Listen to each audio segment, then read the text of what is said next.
Gracias a todos por asistir hoy. El Grupo Parlamentario Vox acaba de registrar una PNL, una proposición no de ley, relativa a la aplicación de medidas que conduzcan a la devolución automática de inmigrantes ilegales en las fronteras de Ceuta y Melilla y de aplicación de los métodos necesarios para la protección de nuestras fronteras, así como el cumplimiento de nuestros acuerdos con Marruecos para su discusión en el Pleno. En esencia, lo que dice nuestra PNL es, primero, que se aplique la ley, que se apliquen las leyes ya existentes, muy especialmente la Ley de Extranjería y la Ley de Seguridad Ciudadana, leyes, como decimos, que están en vigor. Segundo, que se apliquen también los acuerdos con Marruecos, acuerdos también, como digo, preexistentes, el primero del año 1992, el segundo del año 2012, en lo relativo a los MENAs o menores no acompañados. Lo que pedimos, como digo, es que se apliquen acuerdos existentes. Y lo tercero es que se adopten las normas necesarias para la eficaz aplicación de las legislaciones y acuerdos que ya están, como digo, en vigor. Además, pedimos para nuestras fuerzas y cuerpos de seguridad de Estado que están vigilando y custodiando nuestras fronteras que se amplíe su número, que se les dote de más medios individuales, que se les dote de más medios y equipos colectivos, que se les remunere de manera adecuada a la labor peligrosa y difícil y muy apreciada por tantos españoles que están trazando, que están elaborando en nuestras fronteras, que se les dote también de material antidisturbios y se les permita utilizarlo siempre que sea necesario, pues confiamos en el criterio de nuestras fuerzas y cuerpos de seguridad de Estado, que se aplique también, si es necesario, dotaciones del Ejército para ayudar a custodiar las fronteras y, por último, la construcción de muros en la frontera española con Ceuta y Melilla que sustituya a las ya demostradas ineficaces alambradas y concertinas y que se aplique, como digo, un muro que haga infranqueable el paso fronterizo para todos aquellos que pretendan abordar ese paso de manera ilegal.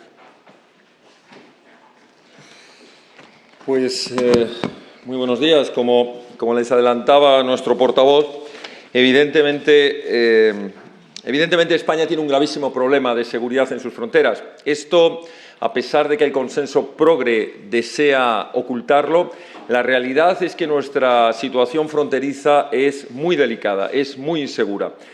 Cuando hemos viajado reiteradamente a las vallas de frontera en Ceuta y Melilla, tanto los agentes de Policía Nacional, Guardia Civil, como la población nos cuentan las gravísimas deficiencias con las que están intentando parar lo que hemos denominado, que ustedes lo han escuchado muchas veces, una auténtica invasión migratoria.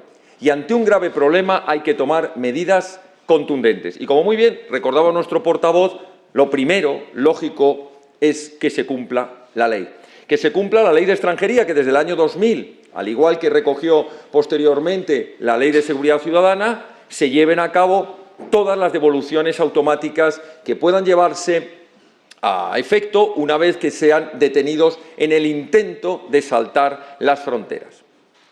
En segundo lugar, que se cumplan los acuerdos con Marruecos, acuerdos que ustedes recordarán que un primer acuerdo del año 92 y uno posterior del año 2012 establecieron en el primero la posibilidad de iniciar expedientes de expulsión para los mayores marroquíes mayores de edad y en el segundo, en el acuerdo del 2012, los expedientes de expulsión para los MENAs, menores no acompañados. Primera gran medida, por tanto, que se cumpla la ley nacional y que se cumplan los acuerdos con Marruecos. Pero hay que acometer inmediatamente y con carácter de máxima urgencia la dotación necesaria en frontera. Y aquí es donde quisiéramos detallar algunas cuestiones. Por ejemplo, el número de agentes. El número de agentes de Policía Nacional, Guardia Civil, sin perjuicio de las unidades más especializadas, tipo unidad fiscal. La realidad es que los agentes que están destinados al control de masas, es decir, al control y vigilancia de fronteras, son muy escasos. Y además son dotaciones no permanentes. Son agentes y unidades que se desplazan en comisión de servicios. Y creemos que el problema en la frontera no es un problema transitorio, no es un problema puntual, requiere unidades permanentes. Y es por eso que pedimos que el Gobierno dote de los medios suficientes, es decir, unidades permanentes de la UIP, Unidad de Intervención Policial, y de los grupos de reserva y seguridad, los GRS. Y, por supuesto, que estas unidades lo sean en el número suficiente y tengan la dotación de medios individuales. Tienen una carencia nuestros agentes brutal, inaceptable para un país del entorno de los países de España. Es inaceptable que no tengan todos ellos los chalecos necesarios, los guantes anticorte, las máscaras, para repeler cualquier tipo de gas, que tengan los trajes necesarios, que eviten quemaduras, como todos ustedes han podido comprobar en los últimos asaltos, quemaduras, y nosotros lo vimos con nuestros propios ojos, que atravesaban sus trajes porque les tiran ácido, porque les tiran cal viva. Tienen que tener las gafas especiales de protección y, muy importante, la protección también contra cualquier posible contagio de tipo sanitario, es decir, mascarillas sanitarias. Y junto a ello todo el material antidisturbio. Pedimos a los acomplejados que hagan, si tienen dudas, que miren cómo actúan las policías en frontera y antidisturbios de los países civilizados. Actúan con el material necesario, siempre con los medios y la proporcionalidad a la situación, pero, por supuesto, la utilización de pelotas de goma, cuando, por ejemplo, 22 agentes de GRS se han tenido que enfrentar a una avalancha de 700 inmigrantes, parece más que proporcionado. Yo diría que incluso parece hasta insuficiente. Por eso pedimos que se les permita, que se les autorice a los agentes, cosa que se les está negando ahora, la utilización del material antidisturbio, pelotas antigoma, botes de gases lacrimógenos, botes de humo, máscaras antigas, escudos, etcétera, etcétera. Y, por supuesto, no descartamos también que se les dote a los agentes en frontera de las llamadas pistolas eléctricas, ¿no?, que les puede permitir en muchas situaciones no tener que usar otro tipo de material más contundente. Decimos que, además, es necesario dotarles de los medios colectivos. Los vehículos que son absolutamente ineficaces, vehículos de transporte de unidades, como las furgonetas o los vehículos todoterreno, y, por supuesto, también vehículos aéreos, helicópteros, para poder actuar con mayor velocidad cuando se produzca un asalto. Por eso adelantaba nuestro portavoz la necesidad de pedir también la colaboración, como por cierto se hace en todos los países, no hay ningún problema, la colaboración de las Fuerzas Armadas, porque las Fuerzas Armadas, por su preparación y sus medios, pueden colaborar evitando, a través de sistemas de detección como tienen de radares, a través de medios marítimos y medios terrestres, pueden ayudar y colaborar con los esfuerzos y cuerpos de seguridad del Estado para que eviten grandes avalanchas. Y terminamos con la cuestión de los medios físicos, ¿no? En los medios físicos entraría la cuestión de la sustitución inmediata de las alambradas actuales, la valla actual, que ha demostrado hasta la saciedad su absoluta ineficacia. Nosotros decimos, el Ministerio del Interior está apuntando a la necesidad de cambiarla por una valla nuevamente metálica. Nosotros decimos que debe construirse un muro. Y esto no lo decimos como un eslogan propagandístico, lo decimos porque los agentes nos han explicado sobre el terreno qué es lo que pasa. Cuando un grupo de asaltantes se sube a la parte de arriba y establecen una línea para repeler a nuestros agentes, en esa línea, desde la parte de arriba de las vallas actuales, les lanzan piedras, les lanzan líquidos, ácidos, cal viva, para que nuestros agentes no puedan parar las aperturas o los agujeros que hacen con radiales de batería. Es decir, la táctica que utilizan es entrar en avalancha abriendo unos grandes boquetes en las vallas actuales, vallas de alambrada metálica. Nosotros decimos que los primeros 5 o 6 metros han de ser de hormigón, para que no permitan el que se puedan abrir, el que se puedan romper. No se pueden hacer butrones, digamos, no se puedan hacer entradas ilegales. Y, en segundo lugar, deben tener una altura suficiente. Y ahora viene la famosa pregunta de las concertinas. Vox fue el primer partido que dijo bienvenido. Quiten ustedes las concertinas, porque las concertinas están siendo la excusa de las pseudo-ONGs para decirnos ustedes son inhumanos, ustedes quieren que los pobres emigrantes que saltan ilegalmente a la frontera se corten. No hay ningún problema, si no queremos que se corten, lo que no queremos es que salten.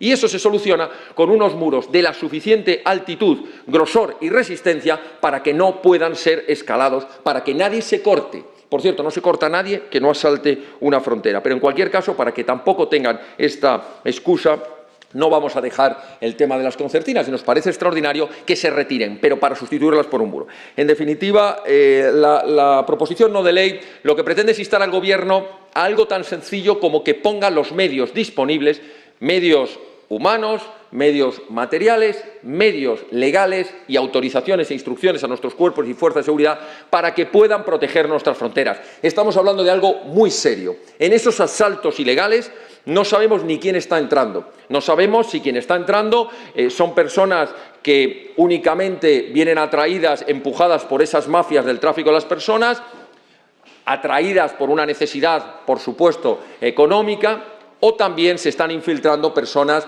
que vienen de guerrillas, personas relacionadas con grupos terroristas o simplemente terroristas que se encubren. Y hay una segunda cuestión. No sabemos, esas personas que están saltando, porque no hay manera de controlarlo, si son portadoras de enfermedades contagiosas muy graves. Y esto, para la población de Melilla y la población de Ceuta, que son nuestra primera vanguardia en cuanto a la avalancha migratoria, evidentemente no podemos dejarles desasistidos y desde Vox tendrán para nosotros siempre toda nuestra atención.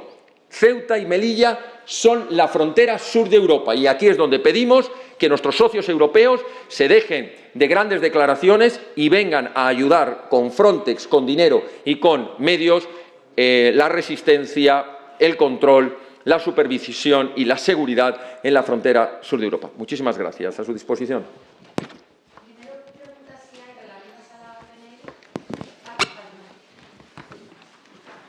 Sí, aquí, la voz del secretario general. Quisiera saber si han planteado quién costearía la construcción de ese muro y después, en segundo lugar, en caso de que se construya finalmente, si han planteado de qué forma se evitaría la inmigración a través de otros medios, dada cuenta de que llegan a través del mar, de aire y no solamente a través de la frontera con Ceuta y Melilla. Si han planteado también otras medidas para controlar esa inmigración y, insisto, ¿quién costearía ese muro? Gracias, Maite. Como decía el secretario general, lo primero es tomar constancia de que existe un problema. Este problema todavía este Gobierno muchas veces lo niega. Ayer mismo, en sede parlamentaria, ante ciertas preguntas, negaban la existencia del problema, incluso negaban que estuvieran contribuyendo a ello con dinero. Nosotros lo que decimos es que primero hay que tomar conciencia de que existe el problema. Una vez que se toma conciencia, hay que tener la voluntad política de afrontar ese problema. Y afrontar ese problema con voluntad política significa, obviamente, afrontar ese coste. No vamos a pedir que afronte el coste un tercero. La protección de las vallas, de los muros y de las fronteras españolas las debe asumir España como es natural. Respecto a la segunda parte, que es si debemos, además de esto, reforzar el control fronterizo por tierra y por aire, es decir, los aeropuertos y los demás puntos, por supuesto que es absolutamente imprescindible que lo hagamos también. La proposición de ley que traemos hoy es muy relativa a Ceuta y Melilla porque es un sitio donde se está produciendo una cierta alarma social. Cuando entran en Melilla, por decir algo, en lo que va de año, 2.900 inmigrantes ilegales en una población tan pequeña, pues causa una enorme alarma social y causa una enorme disrupción en la vida de la propia ciudad. El secretario general y yo mismo hemos tenido ocasión de visitar Melilla, personalmente, de estar en el punto, en el suelo, en el punto fronterizo con los guardias y con la policía, pero también de pasearnos por la ciudad y de observar cómo se está degradando la vida ciudad ante la avalancha de inmigrantes ilegales que en muchísimas ocasiones se quedan ahí durante mucho tiempo sin nada que hacer y que están generando pues, graves problemas para la población melillense, lo mismo que en Ceuta. Por tanto, en este caso estamos hablando de Ceuta y Melilla, pero estamos de acuerdo en que hay que reforzar los medios en todos los puntos de acceso a nuestra nación. Sí, buenos días. Gracias, Susana Camacho, de News. Quería que me detallaran un poco en qué consistiría la colaboración del Ejército a la hora de vigilar esa frontera terrestre. Gracias. Sí, vamos a ver, por añadir una cuestión más a lo que ha dicho el portavoz, también es verdad que el coste, he mencionado antes, que el coste de la frontera sur de Europa, también España debe exigir esa colaboración económica. Nosotros, ya sé que alguno estaría esperando el titular, ¿no? Vox dice que lo va a pagar Marruecos, ¿no? Al estilo Donald Trump. Hombre, no, porque lo queremos hacer bien. Porque ya sabemos Marruecos el tipo de alambradas que pone, que no sirven para nada. Nosotros queremos hacer una cosa seria, una cosa bien hecha, y España tiene más que recursos de sobra para hacer una cosa bien hecha. Y, por supuesto, nuestros socios europeos tienen que entender que estamos protegiendo esa avalancha y que, por tanto, están entrando en Europa, no solo en Ceuta y Melilla, están entrando en Europa. Y, por supuesto, lo va a pagar España, pero también va a pedir la colaboración económica. Me estaba hablando de la cuestión, gracias, de las Fuerzas Armadas. Las Fuerzas Armadas colaboran en todo el mundo, en los países civilizados y en los menos civilizados, colaboran en el control de fronteras. Y tienen muchos medios para hacerlo. Aquí algún medio sensacionalista dirá, ya se lo digo, para que lo vayan apuntando, Vox quiere ametrallar con las Fuerzas Armadas a los inmigrantes. Bueno, ya sabemos que ustedes son periodistas serios y que han entendido perfectamente lo que estamos diciendo. Estamos diciendo que las Fuerzas Armadas, como en todos los países que se toman en serio la seguridad de sus fronteras, hacen colaboración con la Policía Nacional y la Guardia Civil. Y lo hacen, por ejemplo, a través del control aéreo, a través del control de radares, a través de los servicios de información, a través de vehículos, ayudando en la logística. Las Fuerzas Armadas tienen una capacidad extraordinaria para montar, por ejemplo, campamentos de ayuda o de control de personas, es decir, cuando en un momento hay una avalancha que sobrepasa las comisarías de policía o los centros de internamiento, las Fuerzas Armadas pueden establecer unos campamentos para la retención de esas personas, para su control sanitario. Atención, importantísimo, las unidades sanitarias de las Fuerzas Armadas pueden establecer un sistema del que ahora carecen nuestros cuerpos y fuerzas de seguridad del Estado. Mire, cuando hemos estado en estas visitas hemos visto cómo entradas, en este caso eran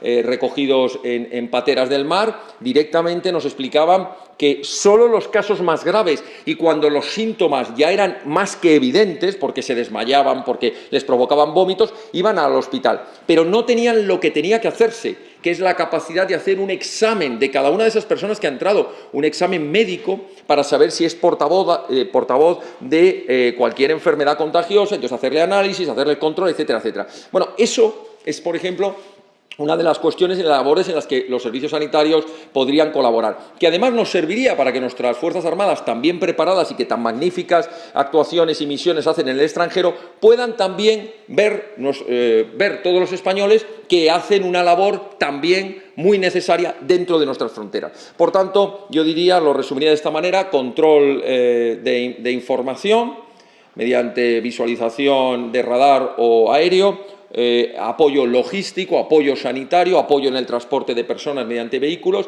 En fin, creo que pueden hacer un apoyo a las fuerzas y cuerpos de seguridad del Estado, que sin lugar a dudas son las que tienen la misión del control de fronteras, pero puede haber un apoyo posterior, porque al final, recuerden ustedes que la Constitución les da a las Fuerzas Armadas, en su artículo 8º, la misión de la seguridad, la integridad territorial, y la parte de la seguridad y la integridad territorial es también, por supuesto, sobre todo nuestras fronteras, ¿no?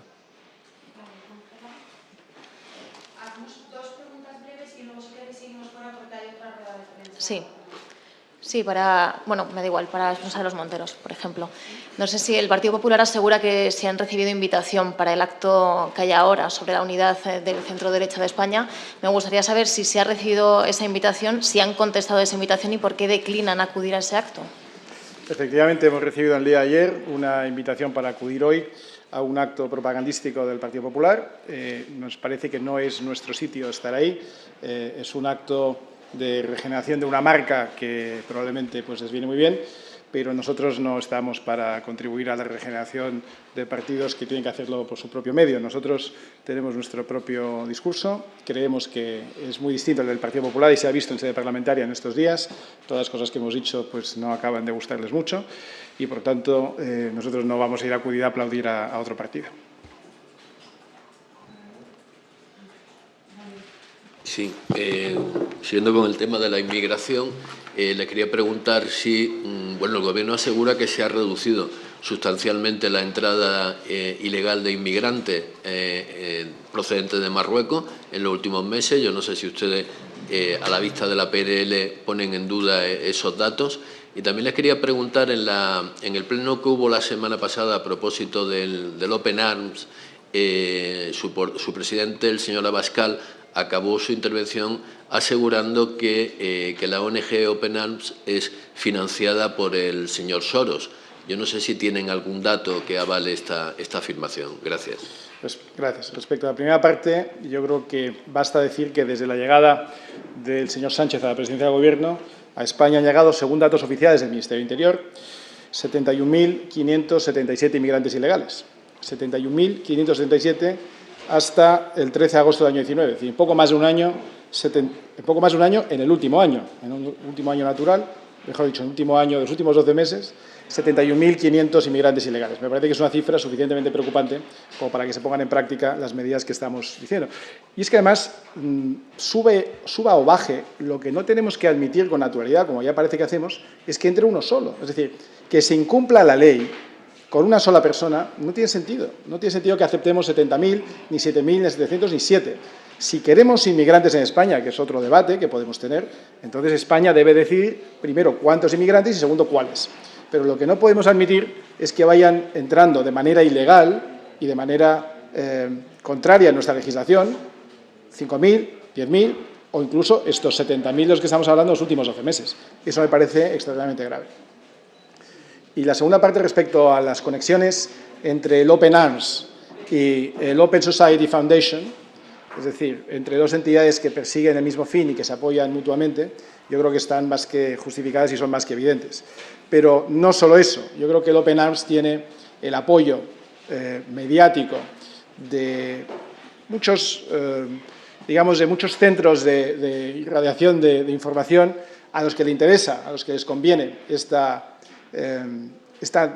discursiva, esta narrativa progre, que lo que pretende es acabar con las naciones, acabar con la soberanía de las propias naciones, no poder defender sus fronteras y tener que abrirse a la inmigración ilegal, que, por cierto, marcan las propias mafias, porque igual de preocupante que es la conexión del Open Arms con fundaciones internacionales, es casi más preocupante su conexión con las mafias de tráfico de personas a las que están estimulando para que traigan a estas personas en un viaje peligrosísimo, que, como hemos dicho aquí alguna vez, se calcula que afecta con resultado de muerte a un 50% de los subsaharianos que intentan alcanzar las costas europeas y que, como digo, es de una enorme irresponsabilidad y que genera tragedias humanas que no nos gustaría seguir viendo. Me gustaría añadirle una cosa en relación con esto, un punto nada más. No tengan ustedes dudas de que entraremos a fondo en la querella que ha sido admitida a trámite de la Audiencia Nacional, en la investigación del Open Arms, y entraremos a fondo de todas estas cuestiones, para que se averigüe quién está financiando este barco, de dónde viene el dinero, qué medios de comunicación están en conexión con estas organizaciones para transmitir lo que son auténticas fake news realmente sobre lo que hay detrás de todo esto, es decir, para ocultar lo que nosotros hemos calificado como una operación de las mafias del tráfico de las personas bajo la apariencia absoluta, burda apariencia, de que lo que hacen es una acción humanitaria. Falso y mentira de todo punto. Saben dónde se van a dejar los gomones, saben dónde tienen que ir a recoger estas pateras, saben a quiénes tienen que traer, etcétera, etcétera. Pero todo esto seguro que va a salir a la luz en la investigación judicial y espero que podamos darles cuenta pronto de todo ello. Muchas gracias. Gracias.